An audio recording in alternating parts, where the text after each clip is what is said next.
How's it going, YouTube? This is Wake Run Collapse, and today I have very poor lighting, clearly, but I really didn't want to bounce a whole bunch of lights off of my glasses, which are in poor shape and reflect really quite a bit. But today what I wanted to do was, in advance of Emerald Break coming out, I wanted to talk about my 5 favorite things about the new set, and the 3 things that I don't like so much about the set.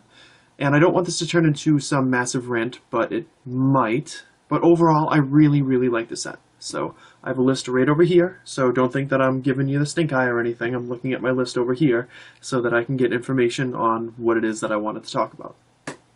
Cool. So, number 1, Hydreigon EX and Shaman EX are both in the set, and that is awesome news for me. I'm a big, huge fan of Hydreigon, and I'm also a really big fan of Shaman as well. Hydreigon's definitely a top 10 Pokemon for me. Shaman is probably top 10, maybe a little bit outside of it. I don't know, I don't really have a list.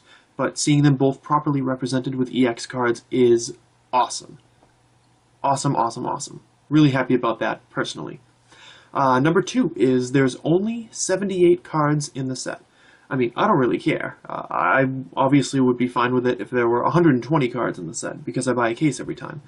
But having 78 cards in the set means that it's going to be a lot more possible for collectors, or people who buy just one booster box, to get the whole set, or just about the whole set of common and uncommon cards. We knew well in advance that the Emerald Break set was only going to have 78 cards plus secret rares and ultra rares in it, but now looking back at it, and seeing the direction that Roaring Skies is going to go, and how some other sets have gone, it really wouldn't have been surprising to see the set be 90, or 95, or 100, or 105 cards. Rising Fist on its own was 96, I think? And yeah, 96. And then Phantom Gate was 88. So having a single set be released and have it only be 78 cards is really good news for anybody who buys just one box, because you don't end up with these massive, ridiculous holes in your collection that aren't ultra-rare cards, that aren't EX cards, that aren't mega cards, or anything like that. So that's really cool. I'm a fan of that. Number 3, and some of you see this as a pro, and some of you see it as a con. I see it as a pro. There's only 2 full art trainers. Rising Fist had 3 of them. Phantom Gate had 3 of them, and between Gaia Volcano and Tidal Storm, there were 4 of them. So having only 2 full art trainers is kind of cool. I mean, if they were doing full art trainers that were reprints from other sets, then I wouldn't really care that much if there were 3, but they're really just duplicates of the cards that are already in the set. So only having 2 kind of helps to keep the secret rare pile down a little bit. It doesn't artificially inflate them, because people are going to be able to get cards that do the exact same thing in the booster box that they're already buying. So, anyways, number 4, there's 9 EX Pokemon. There's 3 Megas and there's 6 regular EX Pokemon, for a total of 9. That is really cool for me, and for most other people as well, because that means the boxes aren't going to be the same. Even if you are pulling 3 EXs or 4 EXs per box, having such a wide pool to be able to pull from makes each box a different and its own unique experience. Is a little bit of a detraction, but that's something that we're going to talk about later, and in a different way. I'm really excited to be able to crack open into any single box and know that whatever I'm going to get, I'm not going to have expected. Unless we get some sort of ridiculous whale party thing going on, which I'm sure you would all appreciate anyways. And number 5, and this is the last thing that I really, really like about the set, even though there's a ton of things that I really like about it, is their choice of ancient trait cards. Swellow has an ancient trait card. Obviously, Dragonite's got one, Articuno's got one, but Dustox has one, and I'm pretty sure Banette has one too. They went with unconventional choices, and I think that really helps to enhance the niceness for a collector to be able to see Pokemon that usually don't get any love at all in the TCG, and suddenly they get the ancient trait card, and that really shows that they are still Pokemon, as opposed to being ignored or relegated into, lower tier status. So it's nice that they did that.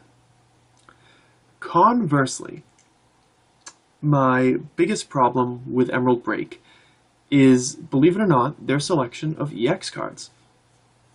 And I know that there have been people on YouTube who have been talking about this already, but it's really aggravating to me that Thundurus is getting another EX, that Latios is getting another EX. there is no Mega Gallade EX, but there's already been a Gallade EX, and there's already been a Latios EX, and there's been a Thundurus, there's been a Rayquaza. You know what, I'm fine with a Rayquaza. Like, they've got to build a set around them, making a little tentpole release, kind of like they did with Wild Blaze, and that's fine. I'm totally cool with that. But you guys got to come up with new friggin' Pokemon to use. The only one who hasn't had an EX already is Hydreigon in the set, right? Shaman, Rayquaza, Hydreigon, Latios, Gallade, and what the frig is it? Thundurus. Yeah, Hydreigon is the only one who hasn't had one yet. I mean, we're discounting Mega Pokemon, obviously. But there's 9 EXs, and only one of them hasn't been featured on an EX card already. That's kind of ridiculous. They set this really awesome, like, precedent with previous sets in the X and Y series. Being able to have non-legendary or having evolved Pokemon as EXs.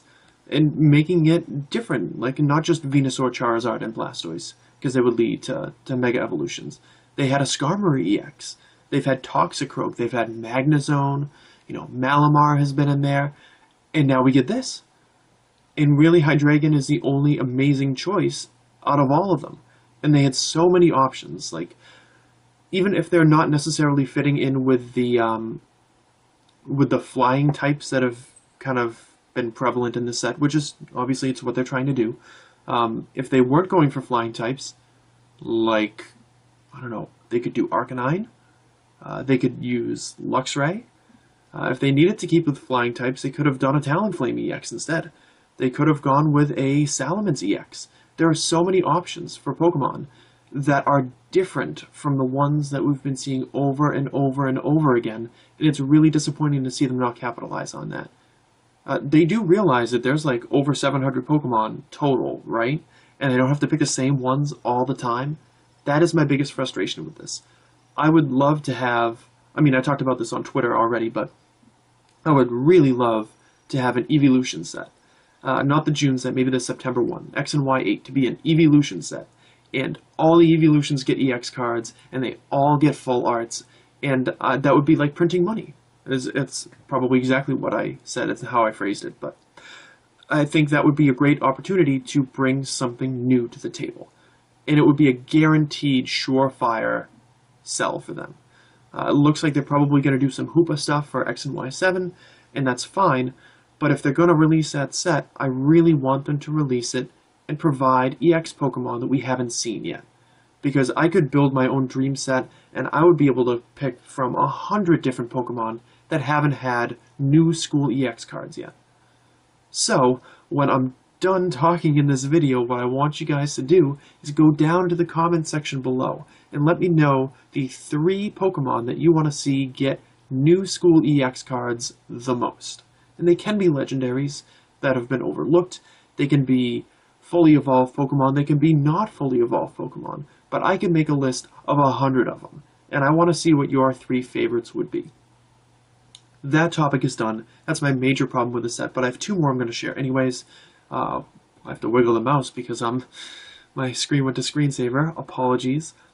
My second biggest problem, get out of here, is 13 full arts and shinies. There's 11 full arts in the set. And of course we're going to have 11 full arts in the set when you have 9 Pokemon EX. But it's still ridiculous to be able to collect. I'm buying a case. I'm buying 20 boxes. P.S. Subscribe please if you haven't already. I'm buying a case of 20 boxes. And I'm buying a case of the half decks, but that's a separate thing. But including shipping, even with this amazing exchange rate that we're finding ourselves with, it's still a $600 purchase. It would be really nice if I were able to complete the set out of the case. But I have no chance of completing a set out of the case. Because I'm not even guaranteed to pull 13 full arts or better out of the entire case. Let alone getting all 13 different ones. So I'm expecting to still be missing 3 or 4 cards by the time I'm done with the case. And there's no way I'm going to buy more than 20 boxes for myself. Because I'm going to have all of these common and uncommon sets that aren't done yet. And they're just going to sit there in storage. And they're a pain in the ass to sell. And, I mean, I'd like selling them, it's fine. But it would be ridiculous of me to order 25 boxes or 30 or 40 just for myself if I have no outlet other than personal sales. Because I don't sell on eBay right now. So 13 full arts is great once it's done. but it sucks while you're doing it. And the last thing is there's another Japan-only promotion with the shiny Rayquaza giveaway. Those little black and white leaflets, those pamphlets, those inserts that come in the packs, you flip them over, and if it's got a 0 on the back, then it's nothing. But if you collect 3 of them that have 1s on the back, you can send them in, and you can get a shiny Rayquaza mailed to you, like a shiny Rayquaza EX. And that is really, really cool, and not at all useful to me. And they're also not at all collectible. Like, I might actually take to eBay and sell the cards to people in Japan so that they can mail theirs in. Or maybe I might try to get in touch with somebody that lives in Japan, and maybe I'll send them 9 of the cards so that they can mail in for 3 Rayquaza EXs and ask them to send me 1 back. But they're not collectible like the scrap codes. I mean, the scrap codes are collectible, but you still can't use them for your intended purpose because it's for Japan only. And you can't use those codes for your game unless you have a Japanese Omega Ruby Alpha Sapphire game. And I suppose I could try to wing it and see if I can put in a self-addressed stamped envelope and get them to mail me back like a Rayquaza EX to the United States, but I highly doubt that's going to happen, and I highly doubt that my writing would be legible enough to be able to pass. I would probably just be sending them in for nothing. But anyways, those are my thoughts on Emerald Break. Let me know in the comment section below how excited you are for this set, and of course the 3 Pokemon EX that you want to see the most that have not been introduced into the TCG in the 5th and the 6th gen.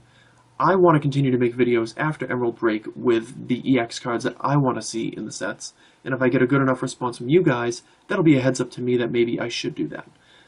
So, in any event, I'm done talking now. Thank you very much for watching. Leave a like if you enjoyed the video, and I will see you guys when Emerald Break arrives at my house, hopefully on Wednesday.